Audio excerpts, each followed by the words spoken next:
Hey, welcome back, Internet. We're here for another deck tech. This time we're doing the old Grixis control list. Probably looks similar to a lot of lists you've seen before, but maybe. Do a quick run through of all the cards, and I'll try not to talk too long. If you don't like the length of these deck techs, I don't know what to tell you. I put the deck list in the description box. You should be able to figure out what the deck's trying to do from there. And I know some people, they do like the length of it. They just like to hear me ramble. Not going to really change it. I'm not going to consciously try and shorten it. Like I said, it's just going to take as long as it's going to take. So everyone just relax. It could be worse. I could start off all my videos with, "Yo, what up? It's your boy, Mana Screw 420. Play some dubstep or some shit. Beg for likes or, mash that subscription button or donation button, which doesn't exist. I know. Just a regular dude playing some Magic, man.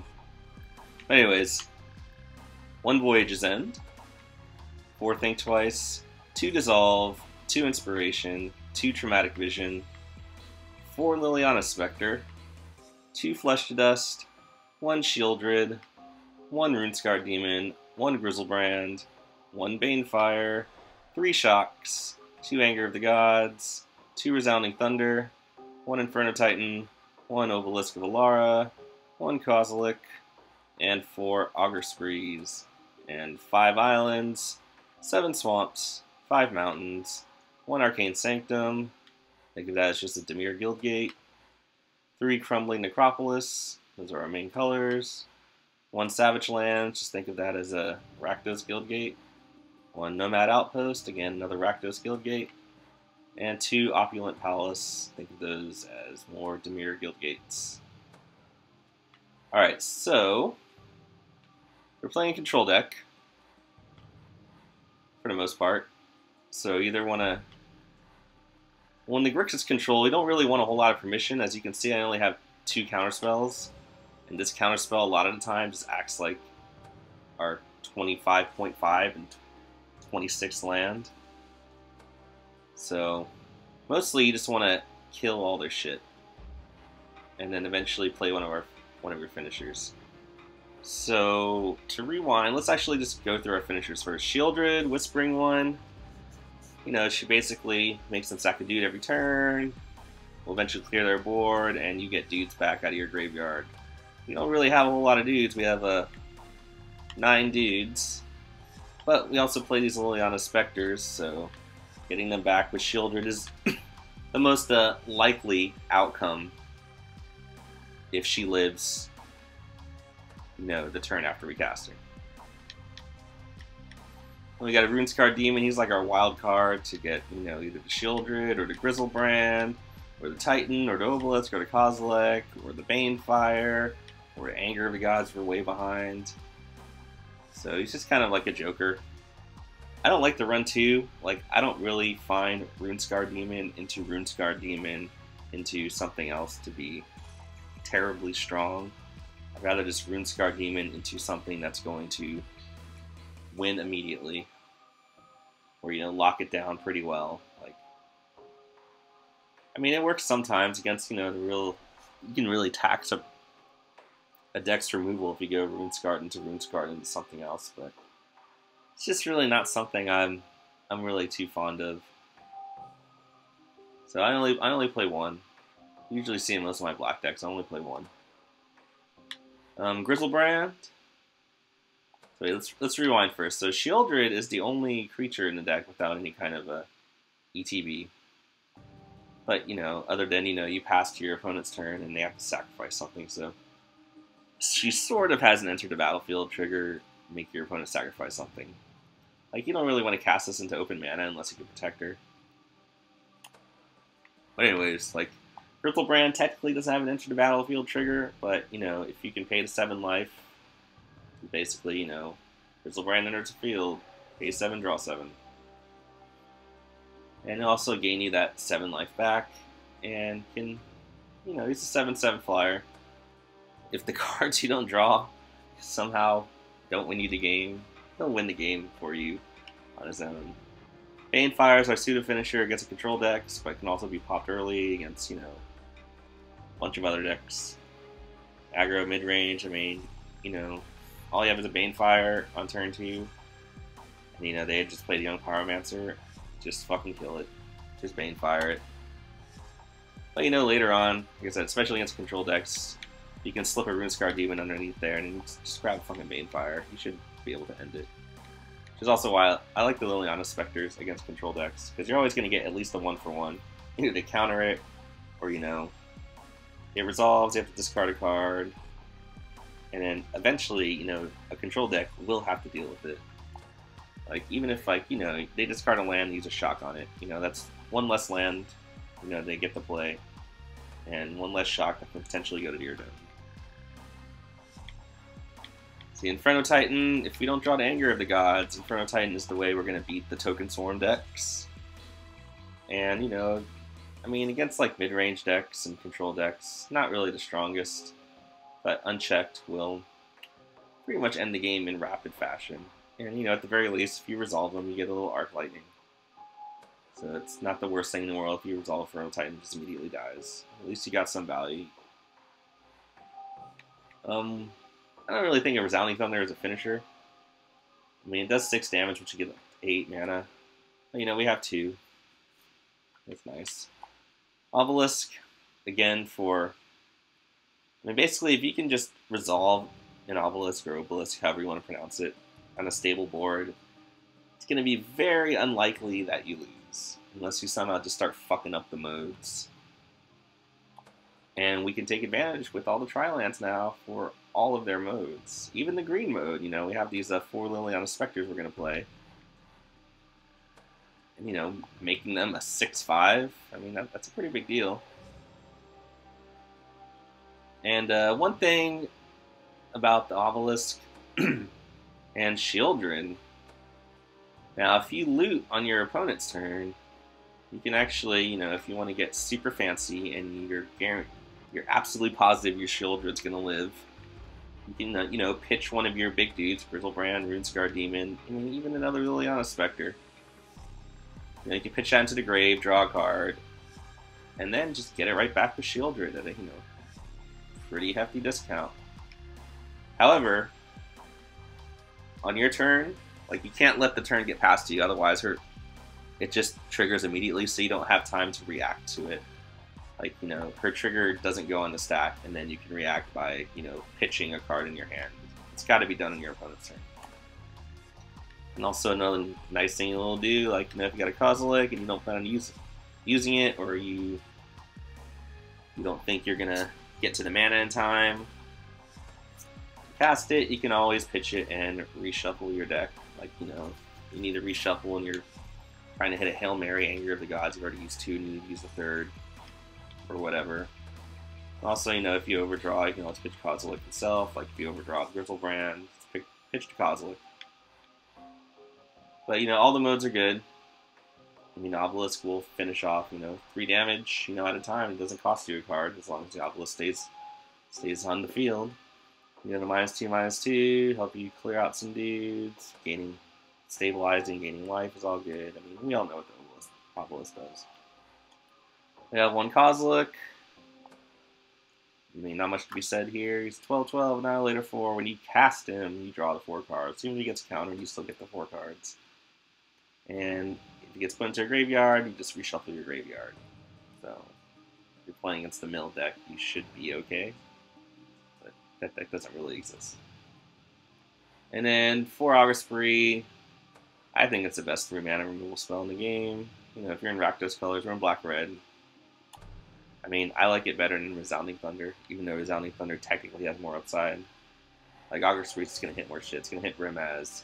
It's going to hit fucking Lily Thoktar. It's going to hit Rock Swarmonk. It's going to hit Stormbreath Dragon. And, you know, you can always combine it, you know, as a pseudo-burn spell if you think the coast is clear. All of our quote-unquote finishers survive it. So, you know, you cast on Sheoldred, that's 10-2, 10-2, you know, what is that, 11-3 lifelink, 10-2, 16-8. I mean, it's not something you want to do very often, but it exists. And, you know, you can also combo it with, you know, sometimes you have to 2-for-1 yourself to get rid of a big threat. And a lot of the, you know, the bigger threats in the game have 6 toughness, so an Augur Spree and a Shock will, you know, tidy something up. Alright, so we have 2 6-mana quote-unquote finishers, the Titan and the Obelisk, 2 7-mana Sheoldred and the Rune-Scarred, 1 8-mana Griselbrand, and 1 10-mana Kozilek. And then Banefire and Resounding Thunder, sort of kind of finishers, but not really. Just uncounterable burn when it comes to that. So 6 finishers, I think, you know, actually kind of high for a control deck, but it's duels. So I think that's enough. Now let's go into our, for our card draw, we just have the 4 Think Twice, and 2 Inspiration, and Cycling and Traumatic Visions, which draws you a basic land. So that's, and the loot mode on Obelisk. So that's really the only card draw we have. I tried Graveborn Muse, and you know, there are a lot of times if you're just behind, like you don't want to tap out for a Graveborn Muse. Like it's not even a guaranteed card draw. Like I would just take the guarantee. Let's see what else. As far as counter spells go, we only technically have 4. Just the Dissolve and the Traumatic Visions. Like I said, the deck mostly just wants to kill everything. Like this is for the late game. Like the Dissolve's just to lock up a game once you've resolved one of your finishers. But you know, it can also be used early. And the Scry is good. And you know, if you get a Traumatic Visions in the late game, you don't need the land. You know, it's still a hard counter, just like Dissolve. But we mostly want to kill shit. Now we have this one Voyage's End. It can be used for multiple things. For the Aura decks, you know, if they somehow, you know, sneak in a bunch of auras on one dude before you can kill it with one of your kill spells, you know, you can undo all that. If your opponent has 0 cards in hand and 1 big threat, you can always do the old bounce their dude and play a Specter trick. And in the worst case scenarios, you can always bounce one of your own dudes to protect it from removal. You know, with most of your guys, I mean, you know, having an ETB, like, you know, playing a Rune-Scarred Demon, and then they go to kill it, and you bounce it, and you get the replay again. That's pretty good value. Same with Inferno Titan. Even Kozilek, he goes that long. Not quite as effective with Griselbrand and Sheoldred, but whatever. So just 1. And I don't want a Vapor Snag. I think to a control deck, the Scry is way more valuable than 1 damage and paying 1 less mana. You know, let's just go over the actual removal spells. 2 Flesh of Dust, and it's our catch-all. You know, they resolve a Block of Worm or Arbor Colossus, or something crazy. Their own Sheoldreds, Rune-Scarred, Griselbrand, whatever. Baneslayer. Goodbye. Got the 1 Banefire, you know, early removal or finisher or just sorcery speed, kill something. 3 Shocks for the early game, 2 Anger of the Gods for the early game and the Token Swarm decks, 2 Resounding Thunder, and 4 Augur Spree. So let's count. And I guess Obelisk is technically removal too, but we won't count it. So we got 4, 5, 6, 7, 8, 9, 10, 11, 12, 13, 14 removal spells, 9 creatures, 8 draw spells if you want to count Traumatic Visions as a draw spell. It's kind of a jack of all trades card. So that's the core of the deck. We'll go into the lands. It's our color distribution 11, 13, 13, but we are not going to split the lands up like that. We're going to skew heavily towards black because if we're going to run Griselbrand, and we have 8 open mana, I want to make sure every single time that there are at least 4 swamps on the field. Otherwise, you shouldn't even run Griselbrand. You don't want to have 8 mana and have a Griselbrand in hand and not be able to cast them. That's just fucking awful. So we have, once again, only going to run 8 tap lands for about a third. A third of our lands come to play tapped. And all our tap lands are going to have black mana. So we have 7 swamps, 8, 11, 12, 13, 15 black sources. So that's the high end. Now our second highest is actually going to be our blue, even though there's less blue sources than red sources. It's more important to have blue on turn 2, you know, for think twicing or even cycling traumatic visions, than it is to have, you know, red open on turn 2. So we have 5, 6, 7, 8, 9, 10, 11. 11 blue sources, and as far as red sources, 5, 8, 9, 10 red sources. So is it 15, 11, 10? 15 black, 11 blue, 10 red. I mean, it should be fine for, you know, the color requirements that you need and when you need to cast your spells. I know invariably someone will bring up Frank Carson's Channel Fireball article. You know, I've read it every Channel Fireball every day because I do play Paper Magic on occasion. You know, I just like to, you know, at least keep up with it, so when I do decide to go play Paper Magic, I'm not completely in the dark. But anyways, you know, I could go to that article, I could puzzle this all out, but again, it's duels. Just, it seemed good enough to me. Like, I've played it, I haven't really been fucked over. Like, other than, you know, not drawing lands, but, you know, I got 25 lands. But as far as, like, color requirements, I very rarely get fucked over. But, you know, if someone wants to go use the article and puzzle out what the actual mana base should be, then by all means, please do. And then, you know, leave a comment in the comments, and you do all the work for me, I'll change it. That's where we're at right now. As far as the tri-lands, you know, we do run the Obelisk. So we got 2 white for the life gain mode on Obelisk. And we actually have 3 green for not only the Obelisk, but for the cycling on the Resounding Thunder. So anyways, that's it. It's just your standard, I guess, standard control deck that runs Liliana Specter. It's just a, I mean, the Specter itself, it's pretty bad against the spawning decks. But, I don't know, like, if they play, like, a Necromancer's Assistant, like, I would rather just Specter, make them discard something, and then have that eat the Necromancer's Assistant. And, you know, get the 2-for-1. You know, you fill their graveyard, but hopefully, you know, you can draw into an Anger, or even a Dissolve, or whatever, before they fire off an obnoxiously large spider spawning. So you're not completely dead to spawning. But, you know, I like it. For a lot of the time, like I said, you're going to get a 2-for-1 with the Specter. They're going to discard something that's already a 1-for-1, even if it's a fucking land.